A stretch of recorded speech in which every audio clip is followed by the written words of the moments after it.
வம்பிழுத்த நிர்மலா சீதாராமன் வறுத்தெடுத்த முதலமைச்சர் ஸ்டாலின் இந்த அசிங்கம் தேவையா? இதைத்தான் நாம இன்னைக்கு இந்த வீடியோவில் பார்க்க இருக்கின்றோம். அதாவது நிர்மலா சீதாராமன் அவர்கள் தேர்தலில் நின்று வெற்றி பெற்று ஒருவேளை எம்பியாகவோ அமைச்சராகவோ ஆகியிருந்தால் மக்களுடைய பிரச்சனை என்னன்னு தெரியும். ஆனா இங்க அப்படி இல்லை. அவர் ஈஸியா என்ன பண்றாரு, ராஜ்யசபா வழியாக நேரடியாக தேர்ந்தெடுக்கப்பட்டு அமைச்சராகிறதுனால அவரால் என்ன பண்ண முடியல அப்படின்னா மக்களுடைய பிரச்சனைகளை புரிஞ்சுக்க முடியல. அதனால என்ன பண்றாரு அப்படின்னா மக்களுடைய பிரச்சனைகளை பேசுகின்ற எதிர்கட்சிகள், குறிப்பாக திமுக உள்ளிட்ட எதிர்கட்சிகளை ஹிந்து விரோதிகள் அப்படின்னு சொன்னாரு. பரவாயில்ல, இப்ப ஒருபடி மேல போய் என்ன பண்ணிட்டாரு, இவர்கள் எல்லாம் பிரிவினைவாதிகள் அப்படின்னு சொல்ல நம்ம முதலமைச்சர் ஸ்டாலின் அவர்கள் ஒரு கேள்வி கேட்டாரு பாருங்க. எனக்கே கேட்க கஷ்டமா தான் இருக்கு. என்ன பண்றது, கொஞ்சம் கொஞ்சம் அது எனக்கு சொல்றது இல்ல, அசிங்கமா இல்லையா இதெல்லாம் தேவையா, இந்த அவமானம் தேவையா, எதிர்கட்சிக்காரன் பார்த்தா என்ன நினைப்பான் அப்படிலாம் கேட்க தோணுது. பட் பாஜகவிற்கு அசிங்கப்படுவது ஒன்றும் புதிதல்ல அப்படின்னு வச்சுக்கோங்களேன். இப்ப முதலமைச்சர் அப்படி என்ன சொன்னார் அப்படிங்கிறதையும், நிர்மலா சீதாராமன் ஏன் வர வர இப்படி பேச தொடங்கி விட்டார். இப்போ நிர்மலா சீதாராமனுக்கு அப்படின்னு நான் சொல்ல, அவரு சுப்பிரமணிய சாமி பேட்டி கொடுக்குறாரு. சார் நிர்மலா சீதாராமன் அப்படின்ட்டாரு. அப்படின்னு என்ன அர்த்தம்னா அவங்களுக்கு ஒண்ணும் தெரியாதுன்னு அர்த்தம். நிர்மலா சீதாராமனுக்கு என்னங்க தெரியும் அப்படிங்கிறாரு. மோடிக்கே அறிவில்லைங்கிறாரு. மோடிக்கு அறிவில்லைங்கிற வார்த்தையை பயன்படுத்துறாரு. நான் சொல்லல, யாரு சுப்பிரமணிய சாமி பயன்படுத்துகிறாருன்னு வைங்களேன்.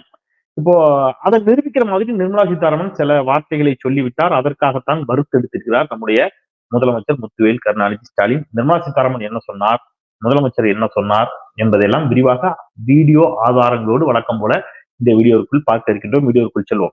அனைவருக்கும் வணக்கம். இது தமிழ் கேள்வி. மீண்டும் உங்களை சந்திப்பது மிக்க மகிழ்ச்சி. நான் செந்தில். இது செந்தில் வேல் வீச்சு. தமிழ் கேள்வியை தொடர்ந்து சப்ஸ்கிரைப் செய்து உங்கள் ஆதரவை தந்து கொண்டிருக்கக்கூடிய சொந்தங்கள் ஒவ்வொருவருக்கும் நன்றி.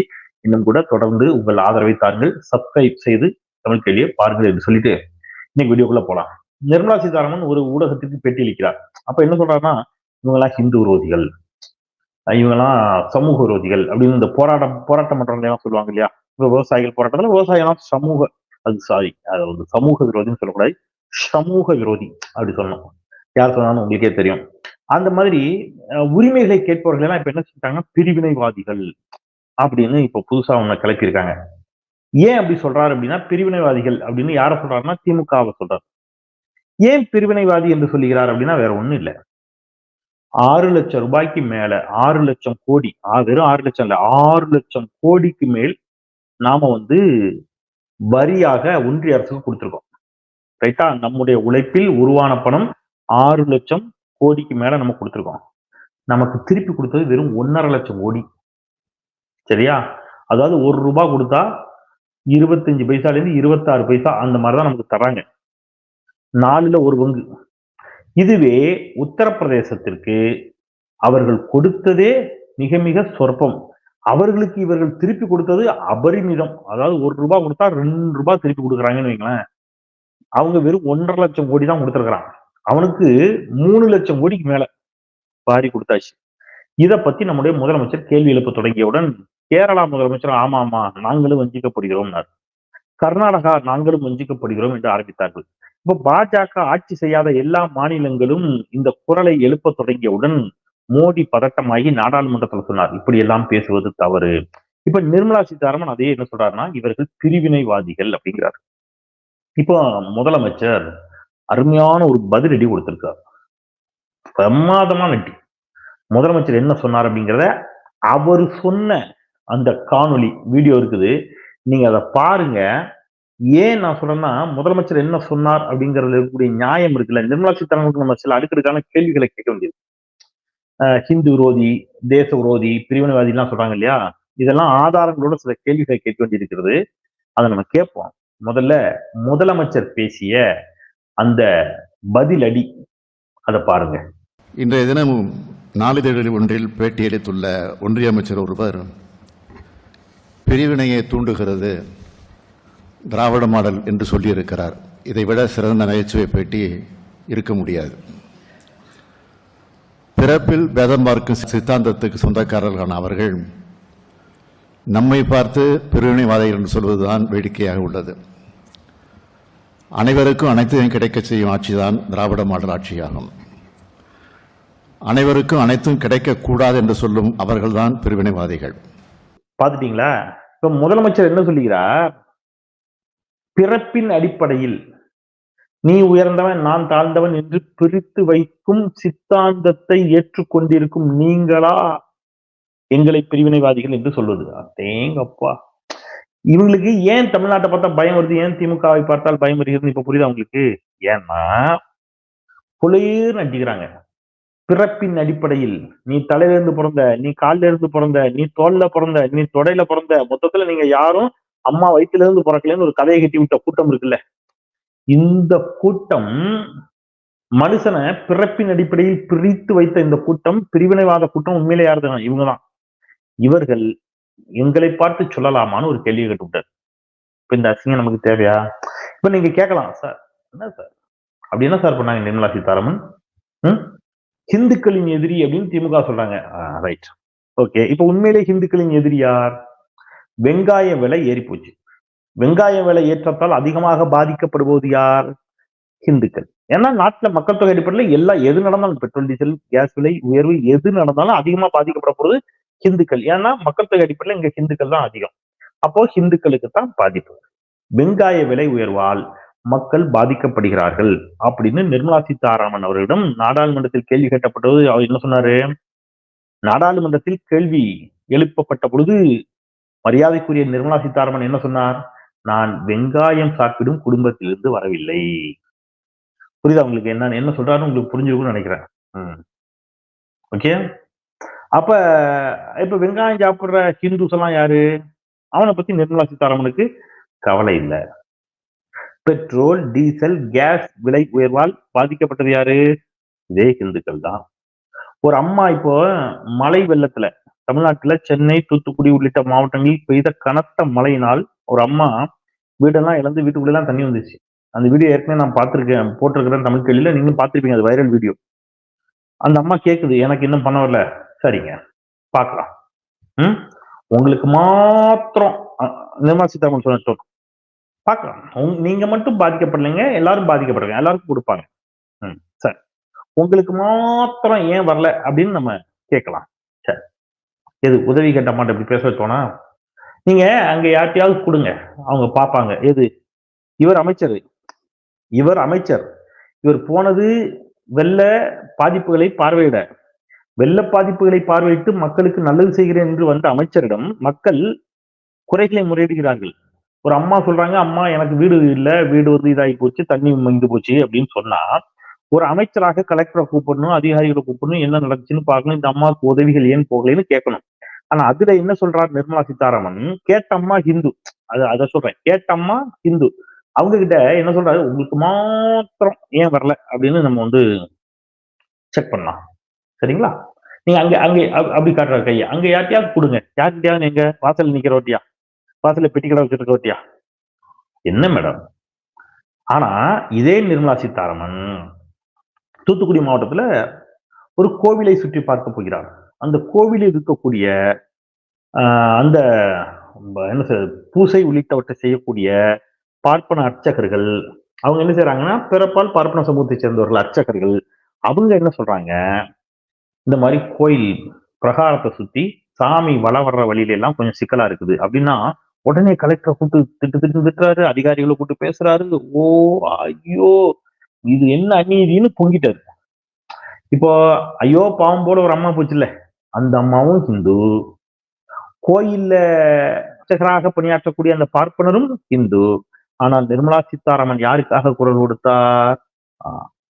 அதை நம்ம புரிஞ்சுக்கணும். அப்ப நீங்க வந்து இதுல உண்மையிலே ஹிந்து விரோதி யார்? நீங்களா திமுகவா? இப்போ செத்து போன எங்கள் வீட்டு பிள்ளை அனிதா ஹிந்து தானே, நல்ல மார்க் எடுத்து டாக்டர் ஆக முடியல, நல்ல மார்க் எடுத்திருக்கீங்க எங்க வீட்டு பிள்ளைங்க, ஏங்க இப்படி டாக்டர் ஆக விடாம தடுக்கிறீங்க நாங்க கேட்டோம். நீங்க என்ன சொன்னீங்க? உங்க வீட்டு பிள்ளைங்களுக்கு எல்லாம் தகுதி இல்ல, திறமை இல்லையே. நீங்க சரிங்க, தகுதினா என்னங்க, திறமைன்னா என்னங்கன்னு கேட்டோம். மார்க்கே எடுக்காட்டாலும் பரவாயில்ல டாக்டர் ஆகலாம்னு சொல்லி, இப்ப முட்டை மார்க் எடுத்தாலும் காசு இருந்தா டாக்டர் ஆகலாம்னு சட்டத்தை கொண்டு வந்துட்டீங்க. ஆனா 99 விழுக்காடு மதிப்பெண்களை பெற்றிருந்தா எங்க வீட்டு பிள்ளைக்கு சீட்டு கிடையாதுட்டீங்க. எங்க வீட்டு பிள்ளை செத்து போச்சு. ஏகப்பட்ட பிள்ளைங்க அடுத்து செத்து போச்சு. இப்ப செத்து போன பிள்ளைங்க பெருவாரியாக ஹிந்து குழந்தைகள். இப்ப இந்த ஹிந்து குழந்தைகளுக்காக கண்ணீர் விட்டு கதறுவது திமுக, இடதுசாரிகள், விசிக, மதிமுக, காங்கிரஸ் உள்ளிட்ட இந்த பக்கம் இருக்கக்கூடிய கட்சிகள். நீங்க இந்துக்களின் நண்பர் நீங்களா? இந்த இந்துக்களினுடைய மரணத்திற்காக கதறும் இவர்களா? சொல்லுங்க. என்ன ஒரு லாஜிக் வேண்டாமா? இப்போ ஹிந்து விரோதி பிரிவினைவாதி எத்தனை நாளைக்கு இதே சொல்லி ஓட்டு வாங்கலாம்னு நினைக்கிறீங்க? அதான் ஓட்டு விட மாட்டேங்குது. அப்புறம் எத்தனை நாளைக்கு இதை சொல்லுங்க? இப்போ பெண்களுக்கு வந்து கட்டணம் இல்லா பேருந்து அப்படின்னு ஒரு சலுகை திட்டத்தை கொண்டு வர்றார் தமிழ்நாடு முதலமைச்சர். அதுல உங்க பேர் என்ன? Right, okay. நீங்க என்னமா பேருமா? ஓகே, ஏதோ ஒரு இஸ்லாமிய பேர் வச்சுக்கோங்களேன். பாத்திமா. ஓகே, பாத்திமா. உங்களுக்கு தான் ஃப்ரீ. உங்க பேர் என்னம்மா? உங்க பேரு ஓகே, மேரியா? மேரி. உங்களுக்கு ஃப்ரீ. உங்க பேர் என்னம்மா? உங்க பேர் மாரியம்மா. உங்களுக்கு ஃப்ரீ கிடையாது. அப்படி சொன்னாங்களா? எல்லாருக்கும் தான் பஸ்ல கட்டணம் இல்லாத பயணம். அப்ப அதுல அதிகமாக பயன்பெறுவது யார்? ஹிந்துக்கள். பள்ளி மாணவிகளுக்கு 1000 ரூபாய் ஊக்கத்தொகை. கல்லூரிக்கு போனா அதிகமாக பலன் பெறுவது ஹிந்துக்கள். மகளிர் உரிமை தொகை 1000 ரூபாய் இல்லத்தரசிகளுக்கு அதிகமாக பயன்பெறுவது ஹிந்துக்கள். டைடல் பார்க்ல அதிகமாக வேலை செய்வது ஹிந்துக்கள். டைடல் பார்க்கை கொண்டு வந்தவர் கலைஞர், திமுக. மெட்ரோ ரயில் திட்டத்தில் அதிகமாக பயணிப்பவர்கள் ஹிந்துக்கள், கொண்டு வந்தவர் கலைஞர், திமுக. குடிசை மாற்று வாரிய குடியிருப்புகளால் பலன் பெற்றவர்களில் மிக அதிகமானவர்கள் ஹிந்துக்கள், கொண்டு வந்தது திமுக. இலவச மின்சார திட்டத்தால் அதிகமாக பலன் பெறுபவர்கள் ஹிந்துக்கள், கொண்டு வந்தது திமுக. இலவச வண்ண தொலைக்காட்சி பெட்டிகள் அதிகமான வீடுகளுக்கு சென்றது இந்துக்களின் வீடுகளுக்கு. அப்ப அதுல பலன் பெற்றது ஹிந்து, கொண்டு வந்தது திமுக. அப்போ இதெல்லாம் இந்த திட்டங்களால தான் ஹிந்துக்கள் பலன் பெறவில்லையா? என்ன லாஜிக் இது? எது இந்துக்களுக்கு பாதுகாப்பு? எந்த வேலை வாய்ப்பையும் உருவாக்கி கொடுக்காமல், எந்த தொழிற்சாலையையும் கொண்டு வராமல், இன்னொரு மதத்துக்காரன் போய் சண்டை போடுறதும், அடிக்கிறதும், வெட்டுறதும், குட்டுறதும் மட்டும்தான் ஹிந்துக்களின் பாதுகாப்பா? அதுதான் ஹிந்துவா? அதுதான் ஹிந்துக்களுக்கான உணர்வா? அது எப்படி ஹிந்துக்களுக்கான ஒன்றாக இருக்க முடியும்? அப்புறம் ஒட்டுமொத்தமாக ஹிந்துக்களின் அத்தாரிட்டி நீங்கன்னு உங்களுக்கு யார் சொன்னது? நீங்க நான் சொல்றது பாஜக. இப்ப நாங்கள்லாம் யாரு? நான் கேட்கறது, நாங்கள்லாம் வந்து பைபர்த் பிறப்பின் அடிப்படையில் ஹிந்து தானே. நாங்கள்லாம் உங்களை மறுதளிக்கிறோமே, உங்களை ஏற்றுக்கொள்ளவில்லையே. நீங்க எங்களுக்கும் சேர்த்து நீங்க தான் அத்தாரிட்டிங்கிற மாதிரி பேசுறத முதல்ல நிறுத்துங்க. இங்க பிறப்பால் கோவிலுக்கு செல்லக்கூடிய, வழிபாடு செய்யக்கூடிய ஏராளமான ஹிந்துக்கள் இருக்கிறோம். நான் இருக்கிறார்கள்னு சொல்ல, இருக்கிறோம், என்னையும் சேர்த்து சொல்றேன், இருக்கிறோம். அப்போ எங்களுடைய ஆதரவு ஒருபோதும் யாருக்கு இல்ல? உங்களுக்கு இல்ல. அப்போ ஒட்டுமொத்த பாஜகவும் ஹிந்துக்களின் பிரதிநிதி போன்ற ஒரு தோற்றத்தை ஏற்படுத்துவதே முதல்ல நிர்மலா சீதாராமனுடைய தவறு. இப்ப ஏன் அவர் இவ்வளவு கோவப்பட்டார் அப்படின்னா, இதுக்கு முன்னே எப்படி இருந்துச்சு தமிழ்நாடு? நீங்க மாண்புமிகு மறைந்த முன்னாள் முதலமைச்சர் முத்தமிழர் டாக்டர் கலைஞர் அவர்கள் ஒண்ணு சொல்லுவார். ஒரு சின்ன வீடியோ கிளிப்பிங் இருக்கு, நான் உங்களுக்கு பிளே பண்றேன், நீங்க அதை பாருங்க. அது என்னன்னா, நீங்க நீதி கட்சி உள்ளிட்டவற்றினுடைய வருகைக்கு முன்பாக இங்கே அரசு வேலைகள், உயர் பதவிகளில் இருந்தவர்கள் எல்லோரும் பார்ப்பனர்கள் தான். இடைநிலை சாதிகளுக்கு அது எட்டாக்கணி. 1-2 பேர் போனாலே பெரிய விஷயம். அதை கலைஞர் புள்ளி வரத்தோடு சொல்லியிருப்பார். நீங்க அந்த வீடியோ பாருங்க, நான் அப்புறம் பேசுறேன். ஒரே ஒரு புள்ளி விவரத்தை சொன்னால், அப்பா நீதி கட்சி தேவையா அல்லவா? திராவிட இயக்கம் தேவையா அல்லவா? பெரியார் தேவையா அல்லவா? அண்ணா தேவையா அல்லவா என்ற அந்த கேள்விகளுக்கு விடை கிடைக்கும். 1901 இருந்து 1911 ஆண்டு வரை, 1912 ஆண்டு திராவிட இயக்கத்தை தோற்றுவிக்கிறோம். அந்த 1 இருந்து 11 வரை தமிழகத்திலே பட்டம் பெற்றவர்கள் 5709 பேர். அதில் 4074 பேர் பிராமணர்கள். சகித்துக் கொள்கிறீர்களா? ஏற்றுக்கொள்கிறீர்களா? 1870 இருந்து 1918 வரை பிஎல் பட்டம் பெற்றவர்கள் 3651 பேர். அதில் 2676 பேர் பிராமணர்கள். மற்றவர்களெல்லாம் சூத்திரர்கள், மற்றவர்களெல்லாம் பிராமணர் அல்லாதவர்கள், மற்றவர்களெல்லாம் பார்ப்பனர்களுக்கு அடிமைகள். ஆசிரியருக்கான பட்டப்படிப்பில் தேர்ச்சி பெற்றவர்கள் 1496 பேர். இதில் 1094 பேர் பிராமணர்கள், 207 பேர் இந்திய கிறிஸ்தவர்கள், 163 பேர் தான் பிராமணர் அல்லாதவர்கள். 103 பேராக இருந்த பிராமணர்கள் சென்னை மாகாணத்தில் கலைக்கல்லூரி படிப்பில் பட்டம் பெற்றவர்கள் 70%, சட்டக்கல்லூரியில் 76%, பொறியியல் பட்டதாரிகளில் 71%, பட்டம் பெற்றவர்கள் ஆசிரியராக 76% இருந்திருக்கிறார்கள் என்றால் இந்த அநியாயத்துக்கெல்லாம் விடிவு காலம் ஏற்பட வேண்டும் என்பதற்காகத்தான் அன்றைக்கு திராவிட இயக்கம். பாத்தீங்களா? அப்போ இதெல்லாம் எப்பொழுது மாறியது? இன்னைக்கு ஒரு பழங்குடியின, மலைவாழ் பழங்குடியின சகோதரி, தங்கை இன்றைக்கு மாண்பமை நீதிபதியாக பணியில் அமர இருக்கிறார். அந்த சிவில் ஜட்ஜ் அந்த தேர்வு எழுதி அவர் தேர்ச்சி ஆகி இருக்கிறார் அப்படின்னு தான் இதெல்லாம் திமுக கொண்டு வந்த திட்டங்கள் தானே. இப்ப இந்த பெண்மணி, இந்த தங்கை வந்து ஹிந்து இல்லையா? அப்ப நீங்க எத்தனை நாளைக்கு இப்படி ஹிந்து ஹிந்துன்னு ஏமாத்துவீங்க? இன்னும் எத்தனை நாளைக்கு வந்து நீங்க வந்து பிரிவினைவாதம்னு சொல்றீங்க? எது பிரிவினைவாதம்? எங்க கிட்ட இருந்து நிறைய காசை வாங்கி உத்தரப்பிரதேசத்துக்கு அள்ளி கொடுக்குறீங்க, அது வளர்ச்சியே அடைய மாட்டேங்குது. இன்னொரு பக்கம் வளர்ச்சி, எங்களுடைய சொந்த முயற்சியில் வளர்ச்சி அடைந்து வந்த எங்களுக்கு தர வேண்டிய நிதியை தரவே மாட்டேங்கிறீங்க. இப்ப தமிழ்நாட்டில் இருக்கக்கூடிய ஹிந்துக்களுக்கு எல்லாம் பாதிப்பு இல்லையா இது? அப்ப நீங்க என்ன செய்றீங்கன்னா, தமிழ்நாட்டை பாதிக்கணும்னு தெரிஞ்சே பாதிக்கிற செய்றீங்க. அது வந்து பாதிப்புக்கு உள்ளானாலும் பரவாயில்லைன்னு நினைக்கிறீங்க. ஆனா அதை பற்றி மக்கள் விழிப்புணர்வோடு கேள்வி எழுப்பிவிடக் கூடாது என்பதற்காக ஹிந்து ஹிந்து ஹிந்து என்ற ஒரு போதையை உங்களுக்கு நினைக்கிறீங்க, தூண்டுகிறீர்கள்.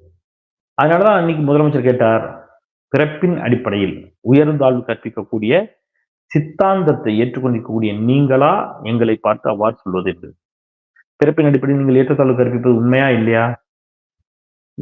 இல்ல அப்படின்னு சொன்னா நாளைக்கு அனைத்து சாதியினரும் அர்ச்சகராக வேண்டும் சொல்லுங்க. இப்படி தொடர்ச்சியாக நீங்க வந்து பொய்களையும் வதந்திகளையும் பரப்புகிறீர்கள். ஹிந்து விரோத கட்சின்னு சொல்லி பார்த்தீங்கன்னா மக்கள்கிட்ட ஈடுபடல. திருவாரூர் தேரை ஓட வைத்தவர் கலைஞர். தமிழ்நாட்டில் அதிகமான கோவில்களுக்கு குடமுழுக்கு விழா நடத்தி காட்டியது திமுக அரசு. திமுக திட்டங்களால் பெருமளவு அதனுடைய பலன்கள், அதை அனுபவிப்பவர்கள், அதனுடைய நன்மைகளை அனுபவிப்பவர்கள் யாரு? ஹிந்துக்கள் தான். அப்ப தொடர்ச்சியாக நீங்க அந்த ஹிந்து விரோதம் அல்லது வந்து பிரிவினைவாதம் என்று சொல்வதில் எந்த லாஜிக்கும் இல்லை. மக்கள் அதை ஏற்றுக்கொள்ள தயாராக இல்லை. மக்கள் உங்களை புறந்தள்ள தயாராகி விட்டார்கள் என்பதை புரிந்து கொண்டு நீங்கள் மக்களை மதத்தால் பிரித்து பிரிவினைவாதம் செய்யாதீர்கள் என்பதை சொல்லி விடைபெறுகின்றேன்.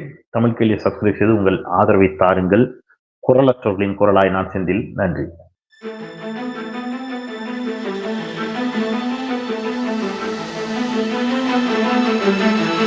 Thank you.